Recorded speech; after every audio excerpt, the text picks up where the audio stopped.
오늘 아침 우리에게 주시는 하나님의 귀한 말씀은 골로새서 2장 11절에서 15절까지의 말씀입니다. 골로새서 2장 11절에서 15절까지의 말씀, 우리 한 절씩 돌아가면서 교독하도록 하겠습니다. 또 그 안에서 너희가 손으로 하지 아니한 할례를 받았으니 곧 육의 몸을 벗는 것이요 그리스도의 할례니라. 너희가 세례로 그리스도와 함께 장사되고 또 죽은 자들 가운데서 그를 일으키신 하나님의 역사를 믿음으로 말미암아 그 안에서 함께 일으키심을 받았느니라. 또 범죄와 육체의 무할례로 죽었던 너희를 하나님이 그와 함께 살리시고 우리의 모든 죄를 사하시고 우리를 거스르고 불리하게 하는 법조문으로 쓴 증서를 이루시고 대하여 버리사 십자가에 못 박으시고. 우리 다 같이 한 목소리로 읽습니다.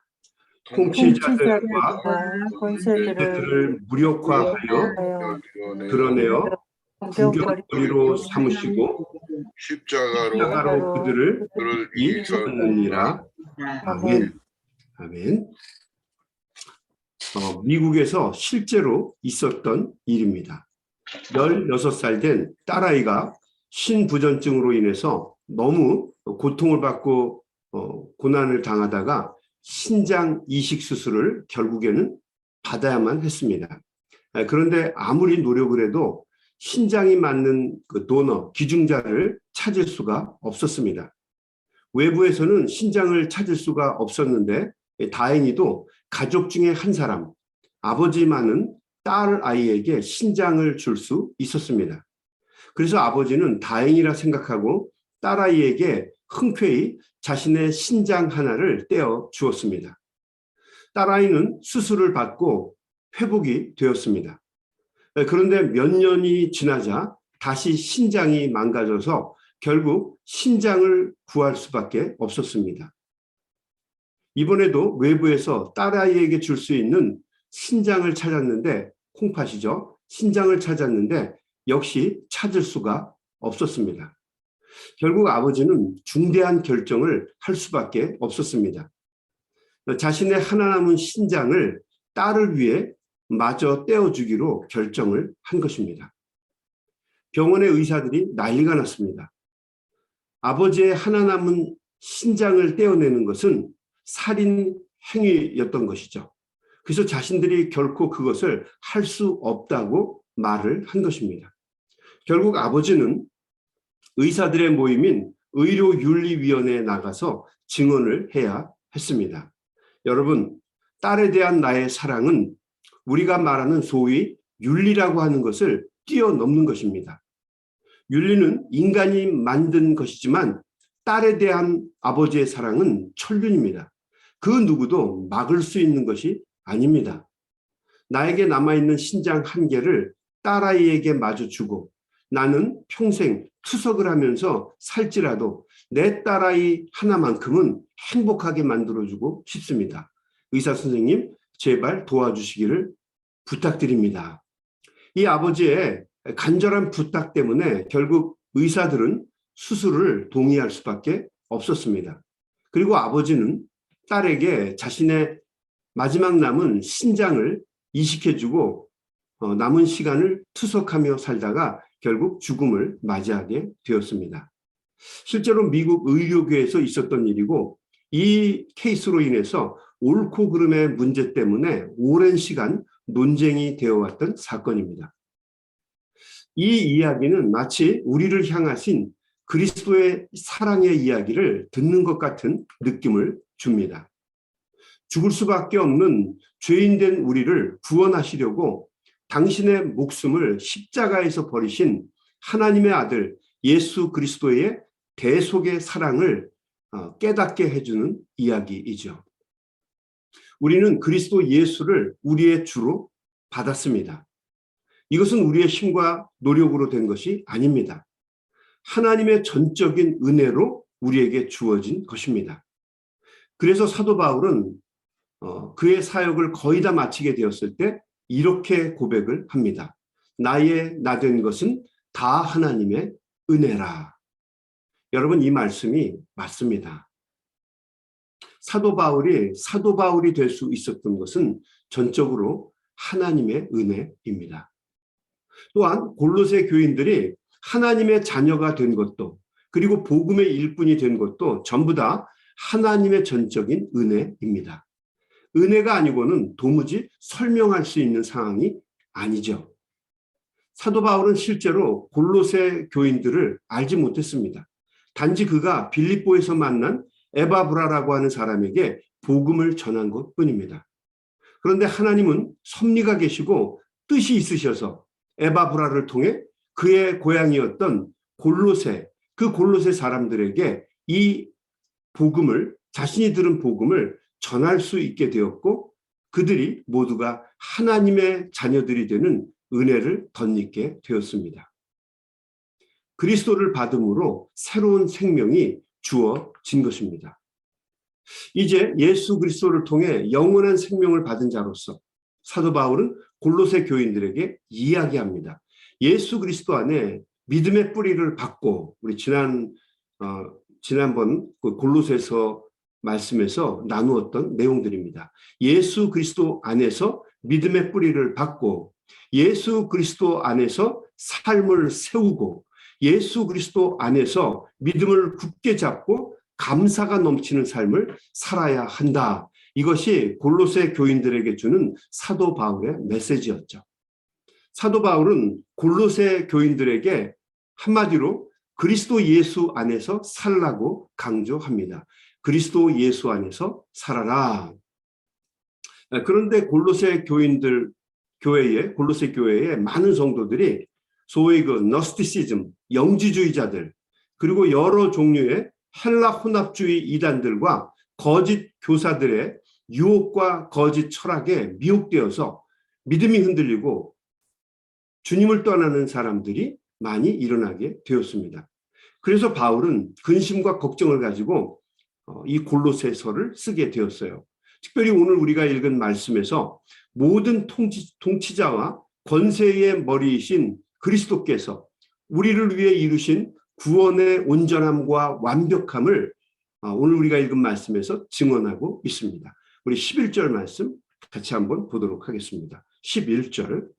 또 그 안에서 너희가 손으로 하지 아니한 할례를 받았으니, 손으로 하는 게 아니라는 거죠. 곧 육의 몸을 벗는 것이요 그리스도의 할례니라. 12절도 볼까요? 너희가 세례로 그리스도와 함께 장사되고 또 죽은 자들 가운데서 그를 일으키신 하나님의 역사를 믿음으로 말미암아 그 안에서 함께 일으키심을 받았느니라. 바울은 우리가 그리스도 안에서 받은 구원을 할례와 세례, 이 두 가지를 들어서 증거하고 있습니다. 할례와 세례. 첫 번째로 할례입니다. 그리스도의 할례. 여러분, 그리스도의 할례란 어떤 뜻인가? 그리스도의 할례는 그리스도께서 자기의 구원받은 백성들에게 베푸시는 마음의 할례를 가리킵니다. 우리가 유태인들이 손으로 행하는 육신의 할례가 아니라, 육체의 할례가 아니라 그리스도의 할례는 그리스도께서 자신들의 구원받은 백성들에게 행하신 마음의 할례를 가리키는 것입니다. 우리 구약성경 예레미야서 4장 4절에 보면, 우리 예전에 이것을 1년 동안 교회의 그 표로 삼은 적도 있었죠. 하나님께서 원하시는 진정한 할례는 외형적이고 외식적인 육체의 할례가 아니라 마음의 가죽을 베는 마음의 할례임을 말씀하셨습니다. 우리 예레미야서 4장 4절에 제가 한번 읽어볼까요? 유다인과 예루살렘 주민들아, 너희는 스스로 할례를 행하여 너희 마음 가죽을 베고 나 여호와께 속하라. 그리하지 아니하면 너희 악행으로 말미암아 나의 분노가 불같이 일어나 사르리니 그것을 끌 자가 없으리라. 또 로마서 2장 29절에서 사도 바울은 할례는 마음의 할진이라 라고 권면하고 있습니다. 손으로 하지 아니한 그리스도의 할례라고 하는 이 말씀은 결국 예수 그리스도의 죽음과 부활을 믿음으로써 죄의 본성을 벗어버리고 하나님의 자녀로 거듭나는 것을 의미합니다. 성령의 도우심과 은혜를 덧입어야만 일어날 수 있는 일입니다. 그것이 바로 그리스도의 할례예요. 또 두 번째로 그리스도의 세례는 그리스도와 함께 죽음을 통해서 옛 죄악된 습관을 벗어버리고 그리스도와 함께 세워짐을 경험하는 것을 말합니다. 우리가 그리스도의 이름으로 세례를 받죠. 하나님의 자녀로 새롭게 세워지는 것을 의미합니다. 그리스도의 피공로를 의지해서 우리가 성부, 성자, 성령 삼위일체 되시는 하나님의 이름으로 세례를 받는 것입니다. 바울은 골로새 교회의 성도들이 예수 그리스도를 믿는 믿음을 통해서 온전하게 그리스도의 할례와 그리스도의 세례를 통해서 구원에 이르렀음을 강조합니다. 당시 영지주의자나 많은 혼란케 만드는 거짓 교사들이 구원은 그런 것이 아니다라고 이야기하면서 영지를 주장하기도 하고 또 여러 가지 다른 것들을 이야기할 때 사도 바울은 단호하게 그렇지 않다. 너희들은 예수 그리스도의 할례와 예수 그리스도의 세례를 통해서 온전하고 합당한 구원을 받은 것이다라고 이야기한 것입니다. 13절 말씀 보겠습니다. 또 범죄와 육체의 무할례로 죽었던 너희를 하나님이 그와 함께 살리시고 우리의 모든 죄를 사하시고 14절 우리를 거스르고 불리하게 하는 법조문으로 쓴 증서를 지우시고 제하여 버리사 십자가에 못 박으시고 통치자들과 권세자들을 무력화하여 드러내어 구경거리로 삼으시고 십자가로 그들을 이기셨느니라 그랬습니다. 예수 그리스도 안에 있기 전에 이 골로새 교회의 성도들은 한마디로 얘기하면 어떤 사람들입니까? 범죄와 육체의 무할례로 죽었던 사람들입니다. 예수 그리스도 안에 있기 전에 있었던 골로새 교회의 성도들, 그들은 범죄와 육체의 무할례로 죽었던 사람들이었어요. 하나님의 뜻과 법에서 벗어나 있었고 또 하나님의 은혜와 언약으로부터 철저하게 단절된 상태에 있었습니다. 그런데 골로새 교인들은 예수 그리스도를 주님으로 받음으로 우리 구주로 영접함으로 구원에 이르는 도의 주인공이 된 것입니다. 골로새 교인들은 예수 그리스도를 주로 받기 전에는 할례 받지 못한 이방인들이었고 하나님이 없는 버림받은 사람들이었습니다. 그런 사람들이 예수 그리스도를 믿음으로 육신으로는 이방인이라 할지라도 참된 할례, 마음의 할례를 받음으로 하나님의 백성이 되었다는 뜻입니다. 말씀처럼 증서, 이 증서는 일종의 채무 증서를 말합니다. 우리가 범죄한 죄들과 함께 받아야 할 형벌의 내용이 기록되어 있는 증서입니다. 우리는 죽을 수밖에 없는 죄인들인데 하나님께서 당신의 외아들 그리스도 예수 우리의 모든 형벌의 채무와 고통에서 우리를 대속하셨다는 이야기입니다. 예수 그리스도의 십자가로 모든 죄를 변제해 주신 것입니다. 그러므로 더 이상의 우리의 허물과 과실과 죄를 기억하지 아니하시고 우리의 모든 죄악을 완전히 청산하신 것입니다. 그리스도 안에 있는 우리는 이제 더 이상 정죄받은 사람들이 아니고 자유함을 얻은 하나님의 자녀들입니다. 바울은 이 사실을 골로새 교인들에게 강조하고 있는 것입니다. 하나님께서 예수 그리스도의 십자가를 통해서 우리의 죄의 빈 문서를 다 지워버리시고 승리하게 만드셨다라고 하는 이야기입니다. 오늘 우리가 읽은 마지막 절에서 이것을 사도 바울은 이렇게 선언합니다. 십자가로 승리하게 하셨다. 십자가로 승리하게 하셨다. 이 말씀은 마치 로마의 장군들이 전쟁에 나가서 외적을 물리치고 로마 시내로 들어올 때 개선 퍼레이드를 벌이는 것을 연상하게 만듭니다. 군중들이 막 환호하는 가운데 로마의 그 대장군이 그 사이를 지나갑니다. 그러면 모든 군중들이 환호하면서 찬사를 부르죠. 말을 탄 장군이 환호를 받으면서 군중들 가운데 멋있게 지나갑니다.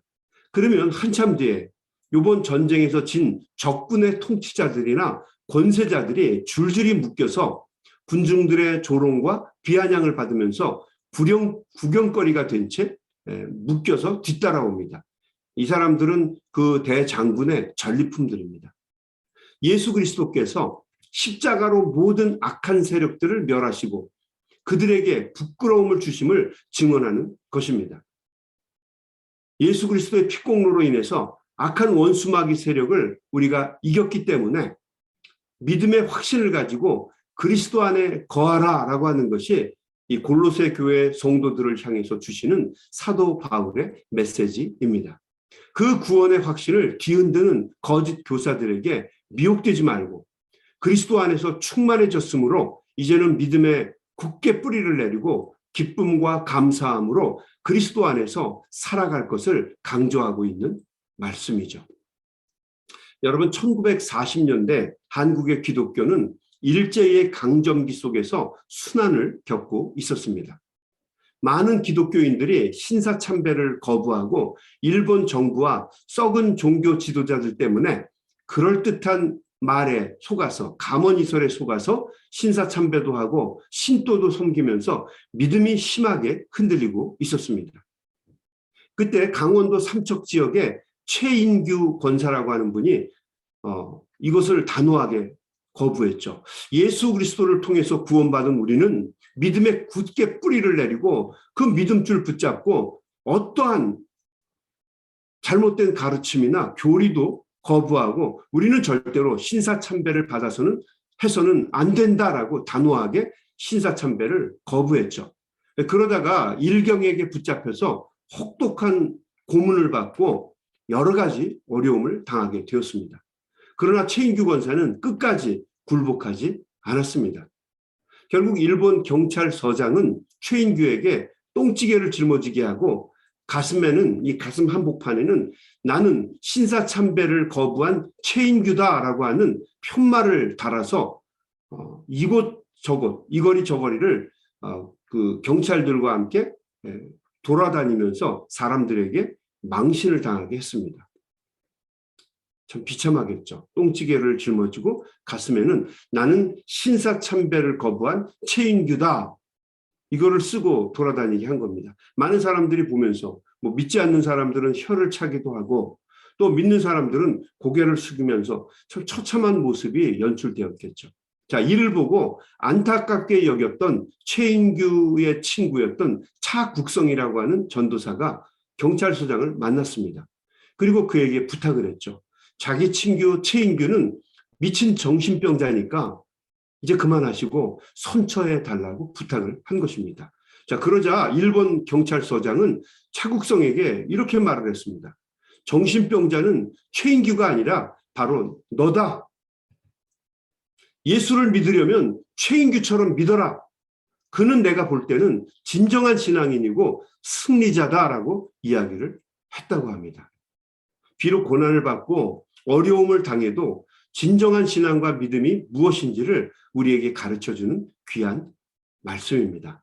여러분, 그러므로 어떠한 고난과 역경 속에서도 흔들리지 않고 우리와 함께 하시고 우리에게 진정한 승리를 주시는 우리의 주인이신 그리스도 예수님을 기억하면서 오늘도 주님과 함께 승리하는 복된 삶을 사시는 우리 소명의 가족들이 다 되시기를 주님의 이름으로 축원합니다. 아멘. 특별히 여러분 오늘 아침에는 여러분 우리 김성곤 장로님, 우리 송정숙 권사님의 부군 되시는 김성곤 장로님을 위해서 기도해 주시기를 부탁드립니다. 우리 장로님이 어저께 심장에 문제가 있으셔서 어제 병원 어디죠? 이 존스크릭 에모리 병원에 입원하셨습니다. 오늘 여러 가지 검사와 또 여러 가지 치료를 받게 될 텐데 여러분 은혜 가운데 모든 일이 잘 진행되어서 건강하게 잘 쾌차된 모습으로 우리에게 돌아오실 수 있도록 여러분 꼭 기도해 주시기를 부탁을 드립니다. 또 그리고 이번 주 토요일에는 우리가 이 쉼터에 모여서 7시에 1시간 뒤로 미뤄서 7시에 같이 그 새벽 예배를 드리도록 하겠습니다. 여러분 기억하시고 열심히 참석해 주시기를 부탁을 드립니다. 제가 먼저 기도하겠습니다. 하나님 감사합니다. 오늘도 귀한 말씀을 통해서 골로새 교인들에게 전한 사도 바울의 구원의 도를 알게 해주시니 감사합니다. 우리는 그리스도의 할례, 마음의 할례를 통해서 구원받은 하나님의 자녀들입니다. 또 우리는 예수 그리스도의 십자가 피공로를 통해서 구원받은 하나님의 자녀들입니다.